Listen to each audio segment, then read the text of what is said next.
பாசமிகு நண்பர்கள் அனைவருக்கும் இனிய வணக்கங்கள்.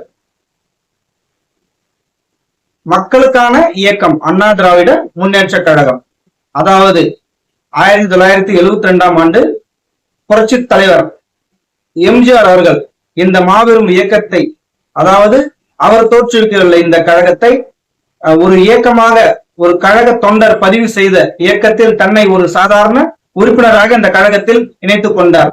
ஆகவே இந்த கழகத்தின் முதல் உறுப்பினர் என்பது அதாவது ஒரு சாதாரண தொண்டன் தான்.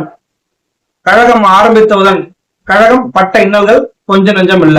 இந்த திருட்டு திராவிட முன்னேற்ற கழகம் கழகத்தை அடக்குமுறைக்கு கொண்டு வந்தது என்றால் அதை மீட்டது புரட்சி தலைவர் எம்ஜிஆர் அவர்கள் தான். 1977 அரியணை அமரும் போது தொடர்ந்து 3 முறை எவரும் முதல்வராக இருந்ததே கிடையாது. சரித்திர சாதனை படைத்தவர் புரட்சி தலைவர் எம்ஜிஆர் அவர்கள். அவர் தன்னுடைய ஆட்சி காலத்தில் சத்துணவு திட்டம் தொடங்கி கல்வி புரட்சியில், அதாவது விவசாய புரட்சியில், கணினி புரட்சியில் அனைத்திலுமே புரட்சி கண்டவர். ஆகையாலே அவர் புரட்சி தலைவர்.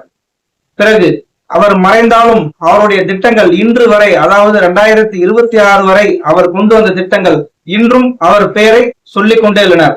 அவர் மறைந்தாலும் இத்தனை ஆண்டுகள் ஆனாலும் புரட்சி தலைவரின் சாதனை திட்டங்கள் இன்றும் தமிழகத்தில் தொடர்ந்து கொண்டே இருக்கின்றன. புரட்சி தலைவரின் மறைவுக்கு பிறகு கழகம் அவ்வளவுதான் என நினைத்தவர்களுக்கெல்லாம் பேரிடியாக புரட்சி தலைவி மாண்புமிகு அம்மா அவர்கள் கழக பொதுச் செயலாளராக பொறுப்பேற்றார். பொறுப்பேற்றதிலிருந்து கழகத்தை மீண்டும் புரட்சி தலைவர் எம்ஜிஆரை விட ஒரு படி மேலே சென்று கழகத்தின் உறுப்பினர் எண்ணிக்கையை சுமார் 1.5 கோடி ஆக்கினார். மீண்டும் மீண்டும், அதாவது சுமார் 6 முறை தமிழகத்தின் அசைக்க முடியாத சக்தியாக முதலமைச்சராக பொறுப்பேற்றார். சில தீய சக்திகள் அவருக்கு எதிராக செயல்பட்டாலும் தமிழக மக்களின் நலனில் என்றும் அக்கறை கொண்டு மிகவும் சீரும் சிறப்புமாக கழகத்தையும் தமிழகத்தின் வளர்ச்சியையும், அமைதி வளம் வளர்ச்சி என்ற ஒரே நோக்கில், ஒரே கொள்கையில் தமிழகத்தை வளர்ச்சி பாதையில் கொண்டு சென்றார். இந்த திமுக காங்கிரஸ் எவ்வளவோ தொல்லைகள் கொடுத்தாலும் தமிழர்களுக்கான தேவையான அனைத்து திட்டங்களையும் போராடி பெற்று தந்தவர். அதாவது தமிழினத்திற்கு ஒரு தீங்கு ஏற்பட்டால் அந்த தீங்கிலிருந்து மீட்க வேண்டிய கடமை புரட்சி தலைவி அம்மா அவர்களுக்கு என்றும் இருந்தது. அவர் கொண்டு வந்த பல்வேறு சாதனை திட்டங்கள், அதாவது மாணவர்களுக்கு மடிக்கணினி திட்டமாகட்டும், ஏழை எளியோருக்கு அம்மா உணவகமாகட்டும், மேலும் கறவை மாடு வழங்கும் திட்டமாகட்டும், மகளிர் குழு திட்டமாகட்டும், மகளிருக்கு தேவையான அத்தனை திட்டங்களும் மிகவும் சீரும் சிறப்புமாக கொண்டு வந்து கழகத்தையும் தமிழகத்தையும் உயிர்ப்போடு வைத்தவர் புரட்சி தலைவி அம்மா என்றால் மிகையாகாது. அவர்கள் செய்த சாதனைகள், அவர் மறைந்தாலும் இன்று வரை அவர் செய்த சரித்திர சாதனை திட்டங்கள் இன்று வரை வெற்றி நடை போட்டுக் கொண்டே இருக்கின்றன.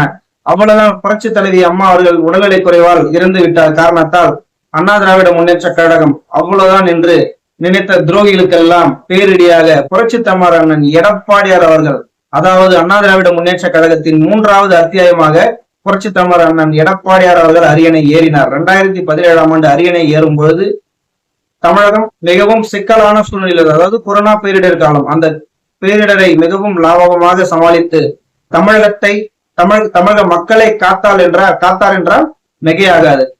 மேலும் மாணவர்களுக்கு தேவையான அத்தனை நலத்திட்டங்களையும் மிகவும் சீரும் சிறப்புமாக செய்து தமிழகத்தை வளர்ச்சி பாதையில் தொடர்ந்து கொண்டு சென்றவர். அதாவது புரட்சி தலைவர் வழியில், புரட்சி தலைவி அம்மா அவர்கள் வழியில் தமிழகத்தை வளர்ச்சி பாதையில் கொண்டு சென்றவர் புரட்சி தமிழர் அண்ணன் எடப்பாடியார் என்றால் மிகையாகாது. சிலர் தீங்கு செய்த காரணத்தினாலும், துரோகம் செய்த காரணத்தினாலும், மக்களுக்கு நல்லதே செய்திருந்தாலும் பொய்யான வாக்குறுதிகளால் 2021ஆம் ஆண்டு ஆட்சியை விட்டு இறங்கும் சூழல் வந்தது. ஆனாலும் தொடர்ந்து கழகத்தையும் தமிழக மக்களையும் என்னென்ன தேவையோ அனைத்து நலத்திட்டங்களுக்கும் குரல் கொடுத்து கழகத்தையும் வளர்ச்சி பாதையில் கொண்டு சென்று இன்று அசைக்க முடியாத சக்தியாக வளர்ந்துள்ளார் என்றால் மிகையாகாது. நடந்து முடிந்த 2026 சட்டமன்ற தேர்தலில் புரட்சி தமிழர் அண்ணன் எடப்பாடியார் தலைமையிலான தேசிய ஜனநாயக கூட்டணி 210 தொகுதிகளில் வென்று மாபெரும் சரித்திரம் படைக்கப் போகிறது என்றால் மிகையாகாது. இந்த மாபெரும் சரித்திரத்தின் ஒவ்வொருவரின் பங்கும் மிக முக்கியமாக இருக்கும். ஆகவே தமிழக மக்களை, அண்ணா திராவிட முன்னேற்ற கழகத்தையும் தமிழக மக்களையும் என்றுமே பிரித்து பார்க்கவே முடியாது. மக்களோடு மக்களாக ஊறி போன இயக்கம் அண்ணா திராவிட முன்னேற்ற கழகம். அண்ணா திராவிட முன்னேற்ற கழகம் வெல்லும், புரட்சி தமிழர் அண்ணன் எடப்பாடியார் அவர் முதல்வராவது உறுதி. நன்றி.